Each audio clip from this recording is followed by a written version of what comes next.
Actes chapitre 1er. Matendo sura yake ya kwanza. Théophile. Théophile. Je parlais dans mon premier livre de tout ce que Jésus a commencé de faire et d'enseigner dès le commencement. Ndianza kusemezea mu kitabu changu cha kwanza kwa vyote vile Yesu alianza kufanya kuanzia kumwanzo jusqu'au jour qu'il fut enlevé au ciel, mpaka mshiko ambao alinyanuliwa kwenda kumbingu, après avoir donné ses ordres par le Saint-Esprit aux apôtres qu'il avait choisis. Ikisha kuleta maamri yake kwa Roho Mtakatifu juu ya wamituma bale alichakula. Après qu'il y souffert, Kisha yeye kuteswa, leur apparut vivant akabatokelea mzima et leur en donnant plusieurs preuves, na kupapatia mahakikisho mingi, se montrant à eux pendant 40 jours kujionesha mbele yao mu masiku 40, et parlant des choses qui concernent le royaume de Dieu. na alikuwa anabambia bintu bile binaangalia ufalme la Mungu. Comme il s'y est trouvé avec eux, il leur recommanda de ne pas s'éloigner de Jérusalem, Vile alikuwa mkatikati yabo akabambia bashitoke mu Yerusalemi, mais d'attendre ce que le Père avait promis, lakini bachunga kile baba alilakaka, ce que je vous ai annoncé, leur dit-il. kile njimitangazia vile alibaonesha. Car Jean a baptisé d'eau, Kwani Yohana alibatiza na maji, mais vous, dans peu de jours, vous serez baptisés du Saint-Esprit. lakini mweye mu mashiko kidogo mutabatiziwa kwa Roho Mtakatifu. Alors les apôtres réunis lui demandèrent, Sasa ba mitume bote pamoja bakamuuliza, Seigneur, est-ce en ce temps que rétablira le royaume d'Israël? Bwana, eti ndio ile wakati utarudisha ufalme ya Israeli? Il leur répondit, Akabajibu, ce n'est pas à vous de connaître le temps ou le moment que le Père a fixé de sa propre autorité. haina kwenu kwa kujua wakati wala kipindi kile Bwana anachia kufuatana na mamlaka yake Vous binafsi, recevrez une puissance, lakini mweye mtapokea uwezo. le Saint-Esprit surviendra sur vous, Roho Mtakatifu atashuka juu et yenu, vous serez mes témoins na mweye mtakuwa bashahidi bangu à Jérusalem, huku ku Yerusalemi, dans toute la Judée, Yudea yote mzima, dans la Samarie hata Msamaria, et jusqu'aux extrémités de la terre. mpaka kumwisho ya dunia. Que Dieu bénisse la lecture de sa parole. Mungu abariki usomi la neno lake. Nous allons aussi lire Philippiens chapitre 2. Tutasoma tena wa Filipo sura yake ya pili,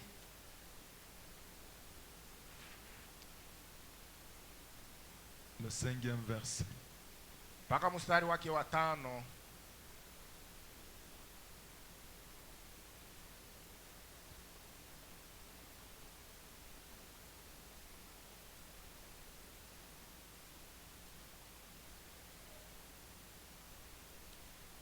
La Bible dit, Biblia anasema hivi: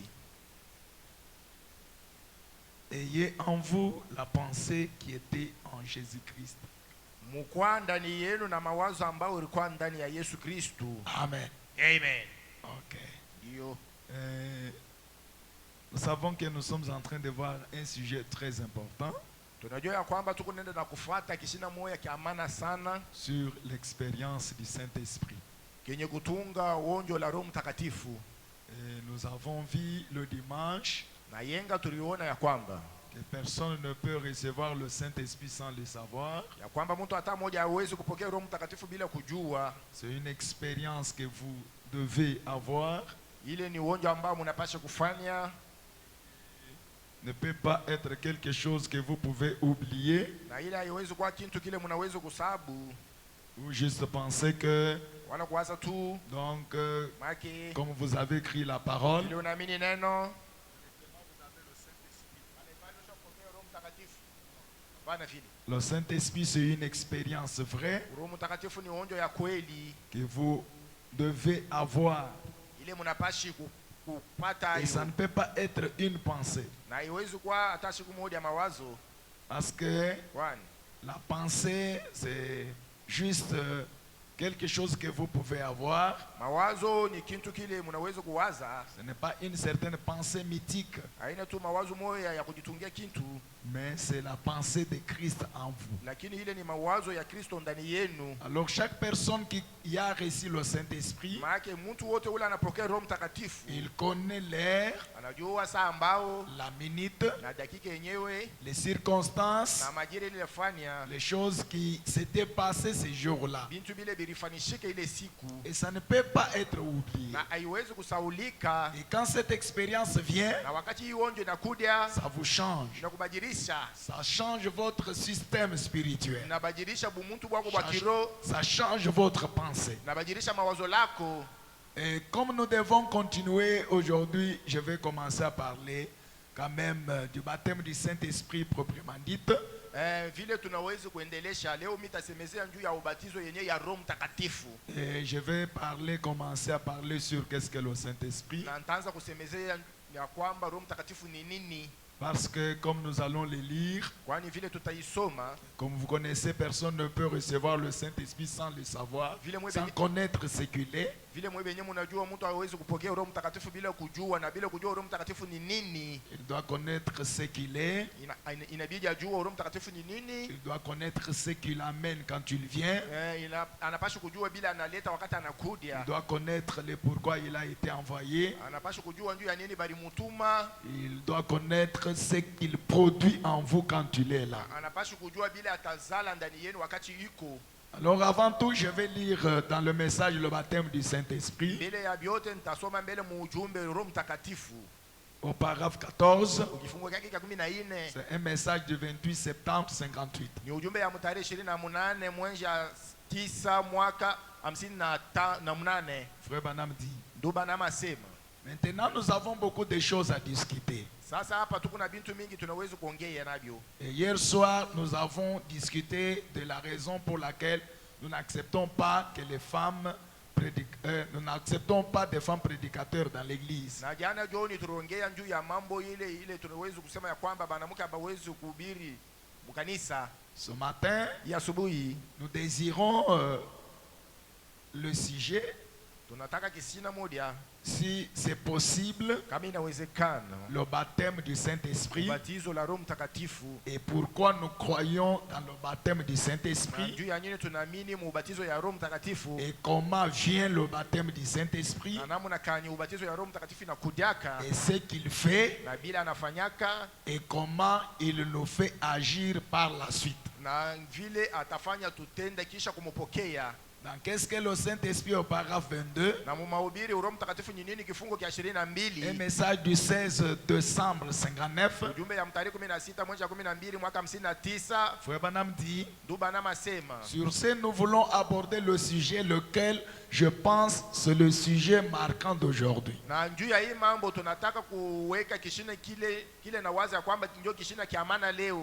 Qu'est-ce que le Saint-Esprit? Qu'est-ce? Et maintenant, la raison pour laquelle je prie de sujets successifs comme ça, c'est que vous ne pouvez pas venir recevoir le Saint-Esprit si vous ne savez ce que c'est. Et vous ne pouvez pas le recevoir si vous savez ce que c'est. Si vous ne croyez pas qu'il vous est donné et qu'il est pour vous. Et puis vous ne pouvez pas savoir si vous l'avez ou pas, à moins de savoir quel résultat il produit. Donc, si vous savez ce que c'est et à qui il est destiné,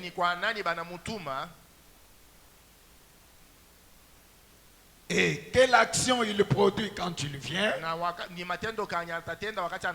alors vous saurez ce que vous avez quand vous le recevrez. Voyez, cela réglerait carrément la question. Alors, mon premier point ce soir, je ne sais pas si je vais terminer ça. Et si je ne termine pas, je continuerai avec ça demain. Parce que j'ai trouvé que c'est très important. C'est une chose que, depuis que j'ai commencé à prêcher sur le Saint-Esprit, je n'ai pas encore compris comme j'ai compris, comme nous allons le découvrir ce soir.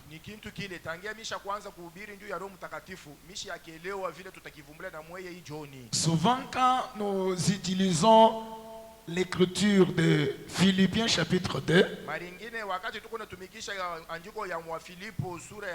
nous parlons de l'humilité, nous parlons de ressembler à Christ. Mais une pensée que Frère Branham parle du Saint-Esprit ici, donc je ne l'ai pas encore compris comme ça jusqu'à aujourd'hui. Parce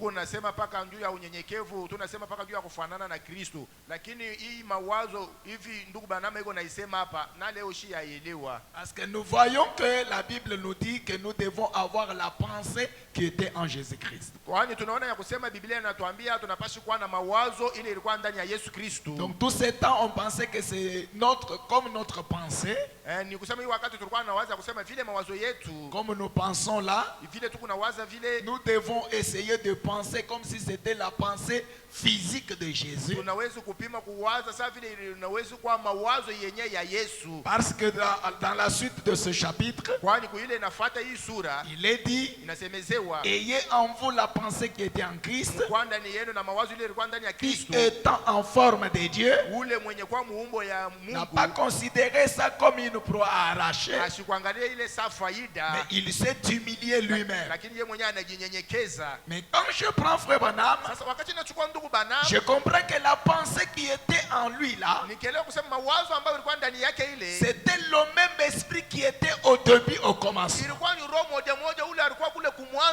Ce qui faisait Jésus, c'est que c'était la même pensée, le même esprit qui avait créé le monde. C'est ce même esprit là que Frère Branham appelle le Saint-Esprit. Kile kilikuwa anafanya Yesu ni ile mawazo moja moja, ule roho alikuwa kule kumwanzo, ule aliumbaka dunia, ndio ule roho mtakatifu ndugu Banama yuko naita roho mtakatifu. Le Saint-Esprit, c'est l'esprit qui était au début là. Et vous ne pouvez pas recevoir le Saint-Esprit aujourd'hui si vous-même vous n'étiez pas au début là dans le pensée de Dieu. Et comme preuve que vous étiez là-bas au commencement, Dieu vous donne le même esprit qui était au début là. Le même esprit qui a amené le monde à l'existence. La même pensée qui était en Dieu. Parce que Frère Branham dit, avant que Dieu ne prononça la parole, premièrement c'était une pensée. Et c'est cette pensée là qui est le Saint-Esprit. Et quand il a eu cette pensée là, alors il l'a promulgué. Cela est devenu la parole. C'est que c'était sa pensée au début. Et c'est cette pensée là qui doit être à nous. C'est pourquoi la Bible dit, ayez la pensée qui était en Christ. Que cette pensée soit en vous. Et quand cette pensée vient en vous, sur la forme du baptême du Saint-Esprit, cela change votre manière de penser. Cela change votre être. Cela vous donne la pensée de Dieu. Oh, je prie que Dieu puisse inculquer cela dans le cœur de quelqu'un. Et que nous puissions ce soir avoir le Saint-Esprit comme la pensée même de Dieu dans nos cœurs. Amen. Amen. Et je prie que Dieu nous le révèle cela. Parce que vous ne pouvez pas venir le recevoir si vous ne le connaissez pas. Et vous devez le connaître. Amen. Amen. Je suis dans le message le baptême du Saint-Esprit du 28 septembre toujours 1958. Ya mutare 28 mwaka ya 9 mwezi ya 9 mwaka ya 58. Là je vais lire le paragraphe 97. Pale nitasoma kifungo cha 97. Frère Branham pose la question. Ndugu Branham ana swali. Alors qu'est-ce que le Saint-Esprit? Pale Roho Mtakatifu ni nini? Il répond. Le Saint-Esprit, c'est le même esprit de Dieu qui demeure en ceux pour lesquels il est mort et dont il a mis les noms dans le livre de vie de l'agneau.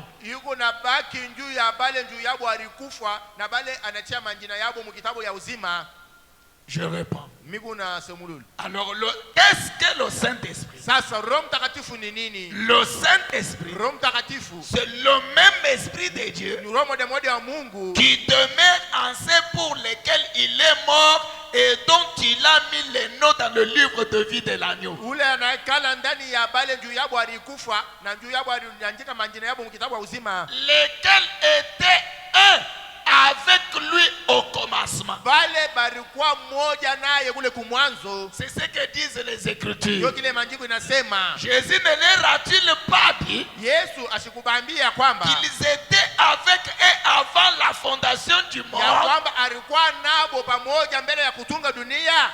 Votre intelligence est obscurcie et ténébreuse. Na akili yenu inakuisha mweusi tu. Nous les sommes tous sur ces choses.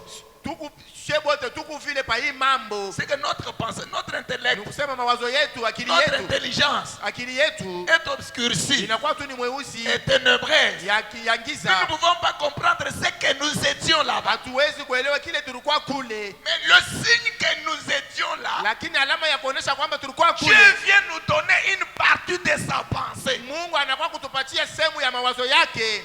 Sa pensée devient notre pensée. Mawazo yake inakuwa mawazo yetu. Amen. Amen.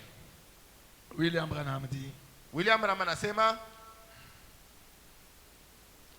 mais lakini nous ne sommes pas une petite coïncidence apparaissant dans ce monde. sie hatuna tu tunafika muhii dunia kwa bure.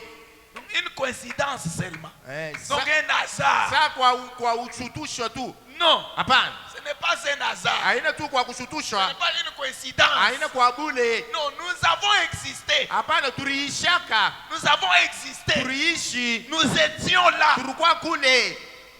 Nous étions en lui. Tulikuwa ndani yake. Nous étions sa pensée. Tulikuwa kama mawazo yake. Et nous avons été projetés sur la terre. Na tulikuwa benye kutupa pa dunia. Et quand nous sommes venus sur la Na terre, wakati tunafika pa dunia, notre intelligence est devenue obscurcie. na mawazo yetu ikakuwa ya giza. Mais néanmoins, Lakini tu quand maintenant le Saint-Esprit vient en vous, sasa wakati Roho Mtakatifu anaingia ndani yenu vous donnez la même pensée. na kumipatia mawazo moja moja, Des choses merveilleuses peuvent arriver. vitu vya damani vinaweza Nous kufika. allons les découvrir et nous allons comprendre pourquoi il nous faut avoir le Saint-Esprit. Tutaivumbula na tutelewa juu ya nini inabidi tukuwa na Roho Mtakatifu. Il est très important. Iko ya bei sana, Il est très important. iko ya maana kabisa. Frère Branham dit, Ndio maana anasema, il dit, asema nous sommes, donc, mais nous ne sommes pas une petite coïncidence apparaissant dans ce monde. lakini si hatuna tu bantu banafika tu pa hii dunia kwa bure. Nous sommes des fils et des filles de Dieu Mungu banamume na banamuke ba Mungu dans le commencement de la création de Dieu. mwanzo ya maumbile ya Mungu, Et nous avons été placés ici en bas comme témoins na tulikuwa benye kutilia hapa chini saba shahidi pour témoigner de la grâce de Dieu juu ya kushahidia kwa neema la qui Mungu a été déversée dans nos cœurs par le Saint-Esprit. ili lipungushwa mioyo yetu kupitia Roho Mtakatifu. Nous possédons un esprit éternel Tuku na ndani yetu na roho wa milele, et pas un. Il n'y a pas moyen d'arrêter ça. na hakuna namna ya kusimamisha hayo, L'église de Dieu sera là aussi sûr que possible. na kanisa ya Mungu itakuwa pale mvile yote inawezekana. Nous sommes des fils de Dieu. Tuku batoto wa Mungu. Pour cela que Frère Branham dit, Ndio kwa ile ndugu mama sema vous naissez de nouveau munazalika mara mpya, parce que vous êtes des fils et des filles de Dieu. kwani Mungu banaume na banamuke pa Mungu. Et si vous ne l'étiez pas, Kama mkukua vous vile n'allez jamais naître de nouveau. hamukupashi kuzalika mara mpya. C'est que ceux qui n'étaient pas dans sa pensée Bale abakukua mu mawazo ne yake peuvent pas naître de nouveau. hawawezi kuzalika mara mpya, Ils ne peuvent pas être des fils de Dieu. hawawezi kuwa banaume ba Mungu, Parce qu'être fils de Dieu, ce n'est pas aujourd'hui. kwani kuwa mwana wa Mungu haiko leo. C'est avant la fondation du monde. Mbele ya kuumba Et dunia nous étions fils de Dieu. ndio ile tulikuwa batoto wa Et comme Mungu, nous étions fils de Dieu, na vile tulikuwa batoto wa Mungu et que nous avons été projetés sur terre, na tulikuwa benye kutupa pa dunia, Dieu nous parle, Mungu yako na nous tusemeke, rappelant ce que nous étions. yako na tukumbusha kile tulikuwaka. Ayez en vous la pensée qui était en Jésus-Christ. Mlikuwa na ndani yenu mawazo ile ilikuwa ndani ya Yesu Kristo. Amen. Amen. Je suis dans le message sur ta parole. Hapa miko ujumbe juu ya neno lako. Prêché le 14 juillet 50. Ya mutarehe 14 mwezi wa 7 mwaka 58. Kistari kama 8. Si vous remarquez bien souvent le soir, kama munaangalia mzuri zaidi majoni, je peux attirer l'attention de quelqu'un naweza kukokota angalisho ya mtu et me mettre à lui parler. Na mimi naanza kusema naye, surtout à l'estrade. Zaidi kumimbadi. On peut lui parler. Tunaweza kusema naye. On peut lui parler. Mimi naweza kusema naye. Premièrement, ya kwanza je dois établir le contact avec son âme. Napasi kutia mapatano wala maongeo na nafsi yake. Et ensuite, na kisha quand cela commence à vibrer contre vous, na wakati ile inaanza kutetemeka kupingana na mweye, alors la puissance du Saint-Esprit discerne simplement sa vie. Na pale uwezo ya Roho Mtakatifu nafafanua tu pale maisha yake. Et vous voyez le tableau de cela devant vous. Na munaona kibao ya ile mambo yote mbele yenu. Et maintenant vous pourrez penser. Sasa pale mnaweza kuwaza. Eh bien, na mzuri, c'est de la psychologie. Ile tu ni bintu vya kufunda kushule. De la psychologie. Ile tu ni bintu vya kujiwazia mkichwa. C'est la pensée humaine. Ni kusema ni mawazo ya kimuntu. Eh bien, na mzuri, si ça l'est, kama inaenda vile, kama inaendeka. Non. Si c'est de la psychologie. Kama yo ni bintu vya kufunda mkichwa ya bumuntu. Paul, ça n'était servi. Na Paulo alibitumikisha. C'est que ni kusema Paul s'était servi de la psychologie. Ni kusema Paulo alitumikisha mawazo ya bumuntu. Quand il avait regardé un homme, wakati aliangalia mtu, et avait dit, na alisema, je vois que vous avez la foi d'être guéri. Levez-vous. Lamuke. Comme vous dites que ça doit être la psychologie. Vile mnasema ya kwamba hiyo ni mawazo ya bumuntu. Si ça l'est, kama iko vile, c'est que c'est ce que Paul avait utilisé. Ni kusema ndio kile Paulo alitumikisha.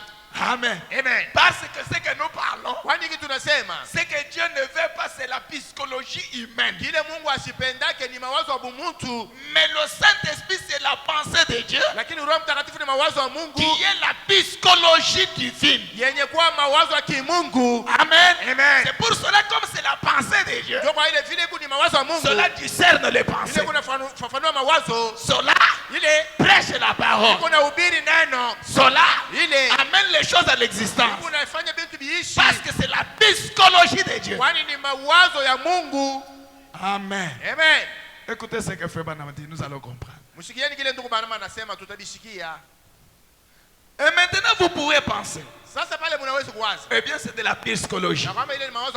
Eh bien, si ça l'est, Paul ça n'était servi. Quand il avait regardé un homme et avait dit, je vois que vous avez la foi d'être guéri. Levez-vous. Et dans un sens, c'est de la psychologie. C'est la pensée de Christ dans le chrétien. Le Saint-Esprit, c'est la psychologie de Jésus qui vient s'incarner dans votre cœur. C'est la pensée qui était en Jésus, lequel l'amenait à faire des choses extraordinaires et qui vient en vous sous la forme du baptême du Saint-Esprit. C'est ce qui fait des chrétiens des hommes mystiques. Parce qu'ils ne font pas que selon leur propre pensée. Ils agissent par la psychologie du Saint-Esprit. Amen. Amen. C'est ce qui amène les choses à exister. La pensée de Christ. Amen. Amen. William Branham dit, dans un sens, c'est de la psychologie. C'est la pensée de Christ dans le chrétien qui agit. Voyez, ce n'est pas votre pensée. Ce n'est pas votre pensée. Pas notre psychologie, mais la puissance de Christ, sa pensée, que la pensée qui était en Christ soit en vous. Voyez, et alors cela va là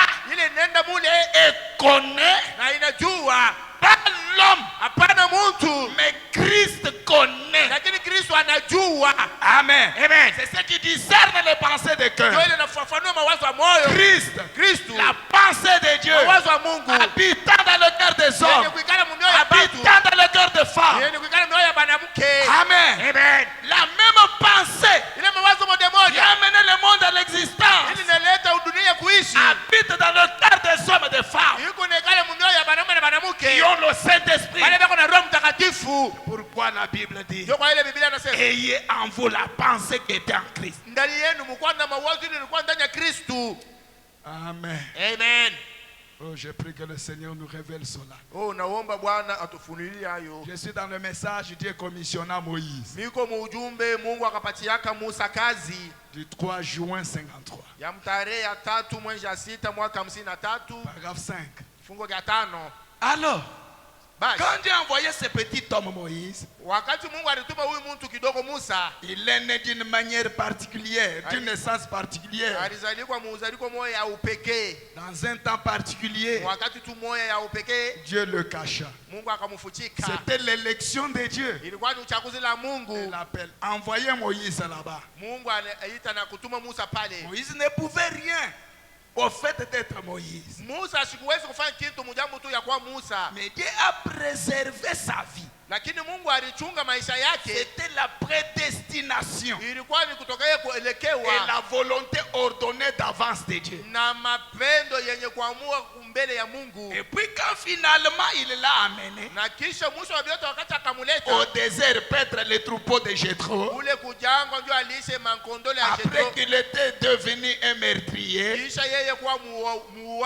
puis un jour Dieu lui parla dans un buisson ardent. Dieu lui dit d'ôter les souliers, car le lieu sur lequel il se tenait était une terre sainte.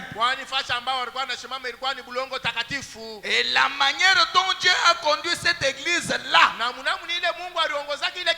dans le naturel, c'est un type parfait du spirituel, comme il est en train de conduire aujourd'hui.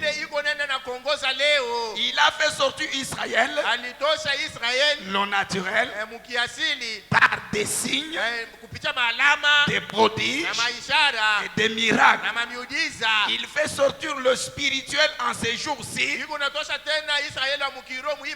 par des signes, des prodiges, des miracles.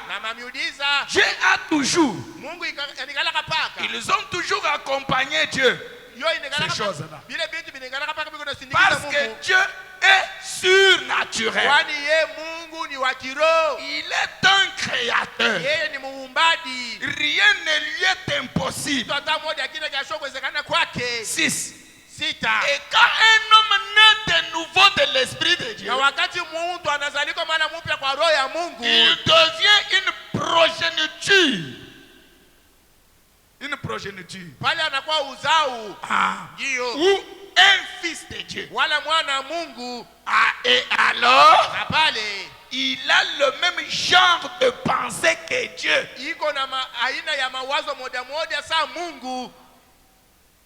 Quand un homme naît de nouveau, il devient une progéniture ou un fils. Et alors, il a la même genre de pensée que Dieu.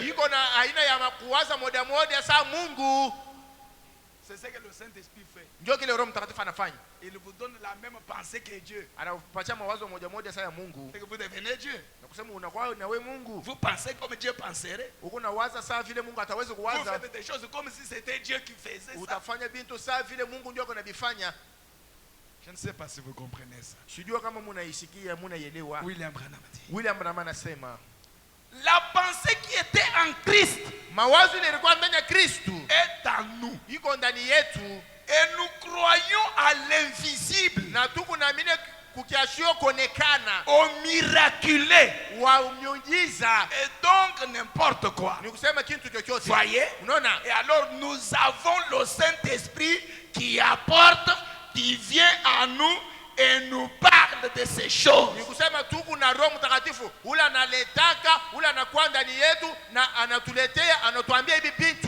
c'est là tout le but de ces réunions, frères. Chers frères chrétiens, ce n'est pas pour un autre but. Dieu, mais c'est enfin que votre foi en Dieu soit stimulée et amenée à un point où vous croirez en lui pour le salut de votre âme et pour la guérison de votre corps. Amen. Amen. Le Saint-Esprit vous amène à avoir la pensée qui était en Dieu. Parce que Christ était Dieu, n'est-ce pas? Il avait la pensée de Dieu en lui. Ce qu'il pensait, c'est ce que Dieu pensait. Et quand vous recevez le Saint-Esprit, vous recevez la même pensée de Dieu. Vous pensez comme Dieu penserait à cette affaire-là. Quand vous avez quelque chose, d'abord vous la créez dans votre pensée. Comme vous avez la pensée de Dieu en vous, vous concevez ça comme Dieu conceverait ça. Et quand vous prononcez, c'est que c'est la pensée qui est déjà en vous là qui est exprimée. Cela devient la parole. C'est pourquoi ça peut créer. C'est pourquoi ça peut amener les écureuils. Pourquoi? Parce que c'est la pensée de Christ en vous. Quand cela vient, toutes choses changent. C'est que nous serons des créateurs. Voilà le but de ça. Voilà ce que c'est que le Saint-Esprit.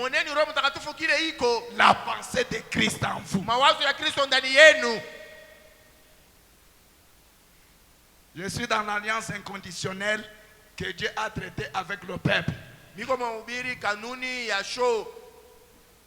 Agano ya show kanuni ile Mungu alifanyaka na taifa du 14 août 54. Ya mtarehe 14 mwezi wa 8 mwaka 54. Paragraphe 47. Kifungo cha 47. Amen. Amen. C'est vrai. Oui. Les gens disent, ces gens sont fous. La raison pour laquelle ils le sont, c'est qu'ils n'ont plus l'esprit du monde.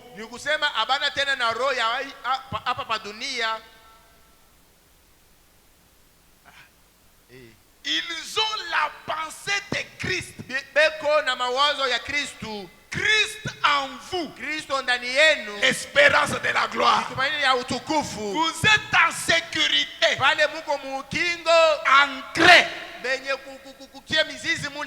lui qui écoute mes paroles et qui croit en celui qui m'a envoyé à la vie éternelle. Quand? Maintenant même, il ne vient pas en jugement, mais il est passé de la mort à la vie. Croyez-vous cela? Croyez-vous de tout votre cœur? Amen. Amen. Quand vous avez cette pensée-là, la pensée de Christ, le Saint-Esprit, vous n'avez plus l'esprit du monde. Pour le monde, ils vont vous taxer de fou. Ils vont vous taxer de folle. C'est comme ça qu'on a dit à Jésus. C'est un Belzéboul, un toqué. C'est qu'il ne pense pas comme les humains. Pourquoi? Parce que Jésus avait la pensée de Dieu. Il était cette pensée-là faite chez. Amen. Et quand il promet que je vous enverrai un autre consolateur, c'est que c'est la même pensée-là. La pensée du début qui vient s'incarner dans votre cœur. La pensée qui trahit. La pensée qui guérit. La pensée qui délivre. Amen. Quand cette pensée vient en vous, vous devenez Dieu. Alléluia. Vous devenez Dieu. Vous commencez à penser comme Dieu penserait. Avec le Saint-Esprit. La pensée de Dieu en vous. Vous commencez à penser comme Christ penserait. Parce que votre pensée charnelle est ôtée. kwani mawazo yako ya bumuntu inaondoshewa. Il y a une autre pensée en vous. Pale peko mawazo ingine ndani yenu. Kristo habitant votre chair. Mwenye kuikala mwili yako. Qu'est-ce qui peut être important que ça? Kinini kinaweza kuwa kiamana kushindia hii? Que vous plaignez pour rien. Mungu nariaria kwa bure. Si vous saisissez ça, kama mnashikia tu hii, vous n'allez pas vraiment envier les magiciens et le monde des ténèbres, les sangoussards, les écancars et tout ça, non. Amutatenda kutamania bachawi, bale bantu ba kidunia ya ngiza, bale basangusala, ba ekangara, bale bote hapana. Parce que ces gens-là, kwani bale bantu, ils voyagent dans la pensée. Biko na safiri mu mawazo. Ils voyagent dans la pensée. Biko na safiri mu mawazo tu hivi. Ils font ce qu'on appelle les voyages de l'âme. Biko nafanya kile banaitaka usafiri ya nafsi. Mais le corps est resté là. Lakini kimwili kinabakia paka pale. Le chrétien plus que ça. Mukristo anashindia na ile. Parce qu'il y aura un jour, kwani atakuwa na siku moja, quand ce corps va se détacher de nous, wakati mwili tutachana nayo, quand ce corps va être transformé, wakati mwili itabadilishwa, nous allons commencer à voyager comme notre pensée. Tutaanza kusafiri kufuatana na mawazo yetu. C'est que tu penses être à Kim. Ni kusema unawaza huko Kinshasa, au même moment pale tu es à Kim. Huko Kinshasa, là ça ne sera pas avec seulement l'âme, non. Pale haitakuwa paka na nafsi, hapana. Parce que dès que vous êtes sauvé, ni kusema wakati tu unaokolewa, et que ce corps est transformé, na hii mwili inabadilishwa, vous devenez un être éternel. Pale unakuwa kiumbe cha milele. Vous devenez effectivement la pensée de Christ. Kweli kweli unakuwa tu ni mawazo ya Kristo. C'est pourquoi Jésus pouvait, ndio kwa ile Yesu aliwezi, après la résurrection, kisha kufufuka, il n'avait pas possibilité où donc avoir la pensée de pouvoir arriver à la porte et puis toquer pour sortir. Hakukuwa tena uwezaji yeye na mawazo ya kusema kama anafika kumulango anakokola njuu ya kuingia wala njuu ya kutoka pale. Il arrive, anafika, on le voit cela, banamuona tu, il est déjà à l'intérieur. Acha kuingia ndani. Il est entré quand? Anaingia wakati gani? On ne comprend pas. Hatuelewi. C'est que la même pensée là, ni kusema ile mawazo moja moja peut être en vous. Inaweza kuwa ndani yenu. Dieu a essayé de faire goûter ça aux humains. Mungu alipima kuonjesha ile kwa watu. Il a essayé avec Philippe. Alipima hayo na Filipo. Philippe a voyagé comme, je ne sais pas, un avion, mais sans navire, sans quoi, sans avion, sans véhicule. Lakini Filipo alisafiri, lakini vile tunaweza kuwaza sana ndege, sana safina, wala na gari, vitu vya vile. N'ayant rien, asikuwa na kitu, il a voyagé. Lakini alisafiri. Il a quitté la Samarie. Alitoka kule Usamaria. Jusque là où était l'eunuque éthiopien. Pale kule kulikuwa mtowashi mu Ethiopia. Il avait voyagé comment? Alisafiri je? Parce que c'est un homme comme toi. Kwani ni mtu sawa wewe. C'est que Dieu Mungu avait donné à Philippe une résurrection temporaire. Alipatia Filipo ufufuko tu ya kifupi. De sorte qu'il n'était pas seulement humain. Mnamna kusema asikuwa tu mtu. Mais il était à la fois Dieu et humain. Lakini alikuwa mara moja Mungu na mtu. Et il a fait la chose que Jésus a fait après la résurrection. Lakini alifanya na yeye kitu kile Yesu alifanya kisha kufufuka. Pourquoi? Parce que Philippe était à la Pentecôte. Mbona kwani Filipo alikuwa ku Pentecôte? Il a reçu la pensée de Christ. Alipokea mawazo ya Kristo. Et cela a fait qu'il ait une résurrection temporaire. Na ile ilifanya kwamba apokee ufufuko ya mfupi. Que c'est possible. Ni kusema inawezekana. Un être humain ya mtu qui a la pensée de Dieu puisse avoir une résurrection temporaire. Apata ufufuko ya kifupi. Laissez-moi vous dire une chose. Un jour, William Branham était quelque part. Il y avait un besoin, je ne sais où. On a retrouvé. Il devait monter à la chair. On a retrouvé frère Branham à la chair. Comment c'est-il arrivé? La pensée de Christ. C'est que c'est possible. C'est ça le Saint-Esprit. Que tu négliges là. Ça te fait plus qu'un magicien. Un chrétien qui a la pensée de Dieu Mkristo ule kuna mawazo ya Mungu verra des choses que les humains ne comprennent pas. atafanya bintu bile bantu abatelewe. Pourquoi? Mbona vile? Il a l'esprit qui était au début là. Iko na roho ule alikuwa kule kumwanzo. Le Saint-Esprit. Roho La Mtakatifu. pensée de Dieu. Mawazo ya Mungu. Et le Seigneur nous vienne en aide. Bwana tusaidie Et que nous puissions le comprendre. ili tupata kuielewa mzuri. Je suis dans la parole faite chair. Hapa miko mu mahubiri neno yenye kuvala mwili. La parole faite chair. Neno yenye kuvala mwili. Frère Branham dit ceci. Ndugu Branham anasema hivi. C'est un message du 3 octobre 54. Ni ujumbe ya tarehe 3 mwezi wa 10 mwaka 53. 174. Je vais descendre. Kifungo kia 174 nitaenda na kushuka chini kule. Maintenant, Sasa hivi c'est comme cela qu'il a dit. ndio hivi alisema. Premièrement, Kwanza il a pensé. aliwaza. Puis, Kisha il a prononcé la parole. akatosha neno. Et la parole a été faite chair. Na neno ikavala mwili. Ok. Ndio. Oh, combien Dieu est infaillible. Ngapi Mungu iko washo kushinda? Remarquez. Mtazameni. Pour chaque pensée, Juu ya kila wazo quand elle est exprimée. wakati iko yenye kusema. Pourquoi tu as des pensées? Mbona wewe kuna mawazo? Vous pensez une chose Unawaza pa kitu et moja que cela n'arrive pas. na ila Parce que ifanyike. jusque-là, Kwani mpaka pale c'est ta pensée. ni mawazo yako wewe moya. Tu n'as pas encore été transformé. Wewe hauyabadilishwa. Pour que ta pensée devienne la pensée de Christ. Juu mawazo yako ikuwa mawazo ya Kristo. Et cela n'est possible que par le Saint-Esprit. Na ile inawezekana mpaka kupitia Roho Mtakatifu.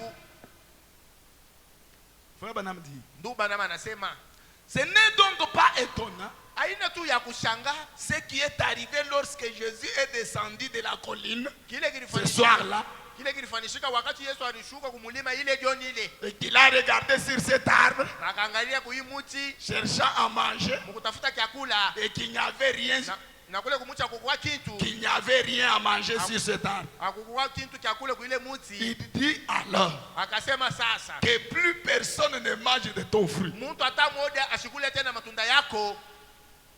Jésus a juste parlé. Yesu alisema tu vile Que plus personne mtu hata mmoja tena ne mange de ton fruit. ashikule matunda yako. Il poursuivit son chemin. Yeye akaendelea na njia yake. Il a déjà parlé. Yesu akusema Et il poursuit son chemin. na anaendelea na njia yake.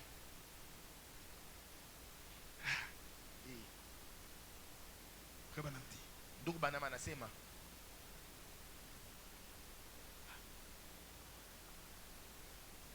le lendemain, kesho yake de retour, mkurudia l'arbre était sec. mti ilikuwa ya kukauka. La pensée de Dieu. Mawazo ya Mungu. La pensée qui, au commencement, Mawazo ile kumwanzo était d'abord une pensée ilikuwa tu ni mawazo avant d'être une parole. mbele ilikuwa neno.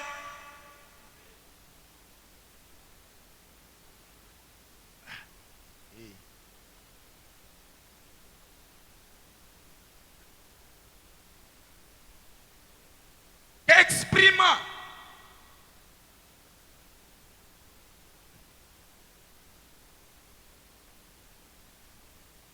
avant d'être une parole, qu'exprima Jésus-Christ, Mbele ilikuwa neno ile ilisema wala kuonesha Yesu Kristo. le même exprimait de nouveau cette parole.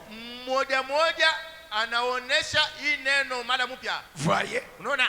Et chaque parole de la Bible Na kila neno mu Biblia est la pensée de Dieu reposant sous forme de semence. yo ni neno mawazo ya Mungu yenye kuikala pale muumbo ya mbeko Laquelle, ndani yayo, si elle est reçue dans l'être humain, kama inapokelewa ndani ya mtu est prononcée par la même pensée na yenye kutaya wala kusema kupitia mawazo moja moja, qui a matérialisé la Bible, ili inatimiza Biblia yote mzima, amène la chose à l'accomplissement. itafikisha kitu mkutimizika. Voyez-vous ce que je vais dire? Eti mnasikia kile napenda kusema? Est-ce que vous comprenez? Eti mnaelewa? Combien puissante pourrait être l'église Ngapi kanisa iliweza kuwa ya uwezo quand elle a cette pensée, wakati iko na hii mawazo, la même qui a mené le monde à l'existence, moja moja ile inaumba dunia, la même qui avait été exprimée et le monde est venu à l'existence. moja moja ile ilisemewa na dunia ikaanza kuishi. Si l'église a ça, Kama kanisa iko na hii, combien puissante sera l'église? ngapi tawezi kuwa ya uwezo kanisa? La Bible a dit Biblia ilisema que cette pensée qui était en Jésus-Christ, en Christ, soit en vous. hii mawazo ile ilikuwa ndani ya Kristo ikuwa ndani yenu. Cette pensée Hii mawazo qui était en Christ ile ilikuwa ndani ya Kristo soit en vous. ikuwa ndani yenu. L'homme est tel que sont les pensées de son cœur. Mtu iko paka vile mawazo ya moyo yake iko. Maintenant, Sasa hivi vos pensées, mawazo yenu si elles deviennent une expression, kama inajionyesha tu, donc ça devient une expression. ni kusema inakuwa maneno yenu. Vous parlez, Unasema pas vous, haina way, mais cette pensée de Jésus en vous. lakini hii mawazo ya Yesu ndani yenu. Écoutez ce que frère Banam dit. Mshikieni kile ndugu Banama anasema. Allons-y un peu. Twende tu kidogo. Frère Banam dit Ndugu Banama anasema 177.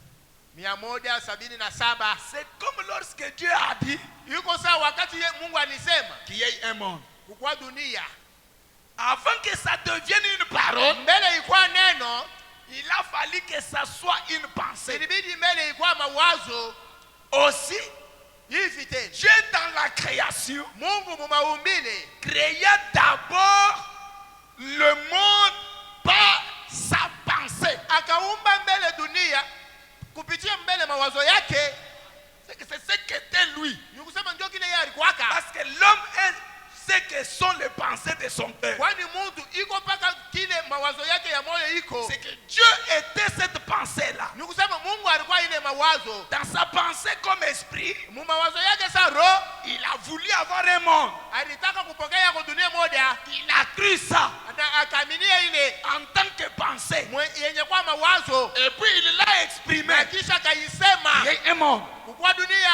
Et après beaucoup de temps, Na kisha wakati mingi nous avons le monde. tuko na dunia Nous ulimwengu. avons la terre. Tuko na bulongo. C'est que si la même pensée est en Ni vous, kusema kama hii mawazo moja moja iko ndani vous yenu. pouvez dire la même Na chose mwewe mnaweza kusema kitu moja et moja la chose arrive. na kitu kitafanishika.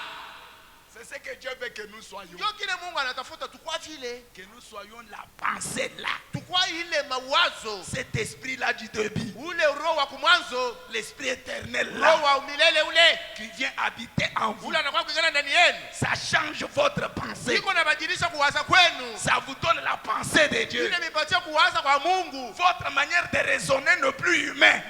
Namna yenu ya kuwaza ile tena ya bumutu. Est-ce que vous comprenez bien ça? Eti mnasikia hii mambo C'est ce que vizuri. le Saint-Esprit fait quand il vient dans le cœur humain. Ndio kile Roho Mtakatifu anafanya wakati anakuwa mmoja wa Pour mtu. cela qu'un homme et une femme qui a le Saint-Esprit ne passent pas comme les hommes ordinaires. Ndio kwa ile mwanaume wala mwanamke ule uko na Roho Mtakatifu asiwazake sa bantu ba kawaida. Pourquoi frère Branham dit Ndio kwa ile ndugu Branham anasema Jésus yes, vivait dans son monde à part. alikuwa anaishi mulimwengu yake yeye. Est-ce que vous comprenez? Eti mnasikia?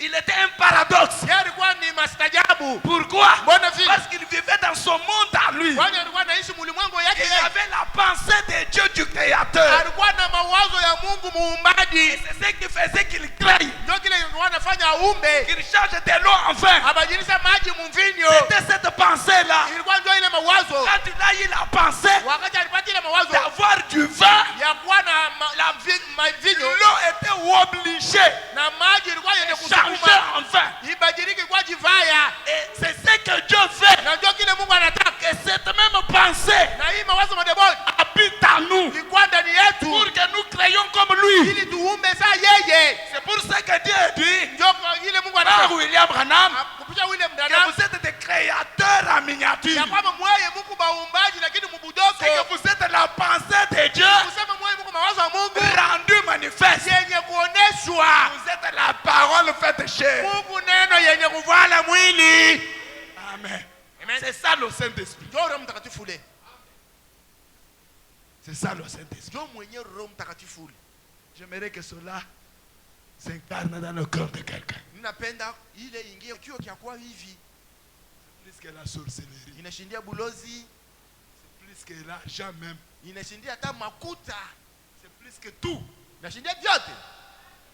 Parce que vous avez la même pensée du début. Kwani Mungu na ile mawazo moja moja ya kule kumwanzo. La pensée qui avait amené le monde à l'existence. Mawazo ile iliumbaka dunia. Maintenant ça habite en vous. Sasa inekala ndani yenu. Qu'est-ce que vous allez souffrir? Eti mutateswa. Qu'est-ce que vous allez souffrir? Kinini mutateswa? Parce que la même pensée est en vous. Kwani mawazo moja moja iko ndani yenu. Le Seigneur nous aide à comprendre. Bwana tusaidie tuelewe. Écoutez ce que fait Branham dit. Mshikieni kile ndugu Branham anasema. Dieu dans la création. Mungu créa d'abord le monde par sa pensée. Akaumba mbele dunia kupitia mawazo yake. Puis kisha prononça cela. Akasema ile. Et la pensée, na mawazo, une fois exprimée, mara moja yenye kusema, se matérialisa. Na ikajitimiza. Voyez ce que je veux dire. Eti mnasikia kile ninapenda kusema. Oh! Yapo. Si son même esprit, kama huyu roho moja moja, là ce n'est plus la pensée, ça devient esprit. Pale haina tena mawazo inakuwa roho. Parce que réellement c'est l'esprit. Kwani kweli kweli ni roho. C'est le Saint-Esprit, Roho Mtakatifu, qui a amené le monde à l'existence. Ule anafanya dunia ishi. Et c'est pour ça que Philippiens dit, ndio kwa ile wa Filipi anasema, ayez en vous la pensée qui était en Christ. Ndani yenu mko na mawazo ile ilikuwa ndani ya Kristo. Parce que Christ était à la forme de Dieu. Kwani Kristo alikuwa muumbo ya Mungu. Que sa pensée, ni kusema mawazo yake, dès qu'il le prononçait, wakati tu anaisema, ça s'est concrétisé. Inajitimiza. Devenait chair. Inakuwa mwili. Ça prenait la peau. Ilikuwa inachukua ngozi. La pensée, mawazo d'un chrétien, c'est la pensée de détruire le monde. C'est la pensée de créer un autre monde. Et aller y habiter. Pourquoi? Parce que c'est la pensée de Dieu habitant dans le cœur de l'homme. Alléluia. Amen. Oh, merci Seigneur. Écoutez. Or, si ce même esprit qui a dit que la lumière soit, et il y a la lumière, qui a dit qu'il y ait des arbres.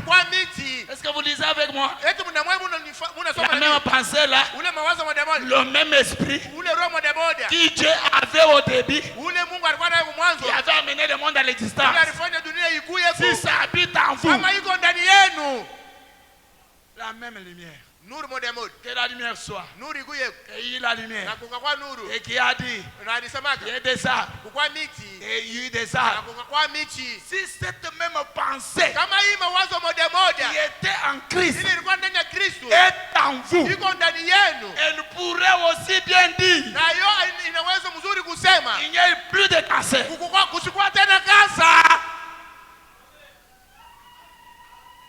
La pensée de Christ. Et le cancer disparaîtrait. Pourquoi? C'est le même esprit. C'est la même pensée qui a matérialisé le monde, qui a amené le monde à l'existence et qui habite en vous. Ça peut dire au cancer, elle disparaît. Le cancer écoutera la voix de son créateur. Même le diable ne peut pas tenir. Parce qu'en fin de compte, ce qui fait l'affaire, ce ne sont pas nos paroles, mais c'est la pensée de Dieu. Parce que tous les hommes parlent, non? Tous les hommes parlent, non? Ils peuvent dire aussi que le cancer disparaît. Pourquoi ça ne disparaît pas? Parce que la pensée de Christ n'est pas en eux. L'esprit de Christ n'est pas en eux. C'est pourquoi le cancer ne peut pas disparaître. Oh, je vous prie, mon frère, ma soeur, ayez la pensée qui était en Christ en vous. C'est ça le Saint-Esprit. Oh, que je termine. Il n'y a plus de cancer. Il disparaîtrait. Que l'aveugle recouvre la vie. Il en serait ainsi. Voyez, c'est votre pensée. Jésus a dit, en vérité, vous direz, c'était Jésus. Mais attendez un instant. Il a dit, ayez foi en Dieu. Car en vérité, je vous l'ai dit, si vous dites à cette montagne, ôte-toi de là et jette-toi dans la mer, et que vous ne doutiez confiez point à votre cœur. Mais croyez que ce que vous dites arrivera. Vous aurez ce que vous avez demandé. Est-ce vrai? Vous l'aurez. Pas moi. Jésus a dit vous l'aurez. Pas lui, Jésus. Mais vous. Pourquoi? Vous avez la même pensée qui était en lui. C'est pour cela que Jésus a dit le Père qui m'a envoyé est à moi. Et voilà, je vous envoie. Et frère Madame dit, le même Jésus qui vous envoie, il vous accompagne. Parce que vous avez sa pensée. Sa pensée crée. Sa pensée change de circonstance. C'est ça le Saint-Esprit. C'est l'esprit de l'éternité. C'est l'esprit du commencement. Sa pensée s'incarnant en vous. Alléluia. Amen. Si j'étais vous, je crierais une grande amen. Oh, merci Seigneur. William Branham dit, vous l'aurez. Pas moi. Vous l'aurez. Oh, quelle puissance a été donnée à l'église. Cela, toutefois, peut être exprimé par une conception mentale. Mais, si cela devient une vraie révélation de Dieu, que vous voyez cela avant que ça n'arrive, et que vous l'exprimiez sous forme de parole, cette parole prend effet. Et se concrétise une pensée exprimée. Oh là là, combien Dieu pourrait. Le voyez-vous? Votre cœur et votre esprit sont à tel point remplis de l'esprit de Dieu que vos pensées deviennent ses pensées. Amen. Pensez-y. Vous y êtes. Quand votre pensée et votre conduite et votre direction deviennent un lien direct du Saint-Esprit qui dirige votre être mortel. Oh là là! Mettons-nous un peu debout, l'air est passé. Combien le message est succulent. Le Saint-Esprit est un monde très vaste. Dieu a parlé de plusieurs manières du Saint-Esprit. Personne n'a le droit de dire non, je n'avais pas bien saisi. Qu'est-ce que le Saint-Esprit? L'Esprit qui était au commencement. La pensée de Dieu qui vient habiter en vous. Qui fait de vous sa pensée. Qui fait de vous son partenaire. De sorte que votre pensée devienne sa pensée. Que le Seigneur nous aide. Vous n'aurez aucun succès sans le Saint-Esprit. Aucun succès sans le Saint-Esprit. Vous allez faire des choses mécaniques. Mais recevez la pensée de Christ. Ayez en vous la pensée qui était en Christ. Ayez le même esprit qui vivait en Jésus. C'est le créateur de la Genèse. C'est lui qui a mis les choses à l'existence. Comment pouvez-vous vous reposer sans lui? Sans lui, qu'est-ce que vous allez faire? Qu'est-ce que vous allez faire? Vous allez commencer à convoiter les choses. Mais ayez ça. Ça va amener ce que vous cherchez là. Ça va amener ce que vous cherchez là. Ce que vous voulez là, ça deviendra des choses ordinaires. Ça deviendra des choses ordinaires. Parce que vous allez les vivre tout le temps. Vous pensez, et Et la chose arrive. Vous voulez dire quelque chose qui n'est pas la pensée de Dieu. Le Saint-Esprit dit non, non. Mets ça de côté. Mets ça de côté. Mais dis ça. Parle ça. Fais comme ça. Fais comme ça. Fais comme ça. Fais comme ça. Oh mes frères. Que le Seigneur nous aide à avoir soif et faim de ça. Avoir la pensée qui était en Christ. Le même qui était en forme de Dieu. Cela fait de vous de Dieu. La pensée de Dieu. Parlez au Seigneur. C'est ça le Saint-Esprit. Même si on parle seulement de ça, le cœur de celui qui était dans la pensée de Dieu, il désire ça. Oh Seigneur, fais que ta pensée habite en moi. Fais que je puisse être ton tabernacle. Fais que je puisse être ta pensée exprimée. Alors les plaintes finiront. Les plaintes finiront. Vous deviendrez la parole manifeste.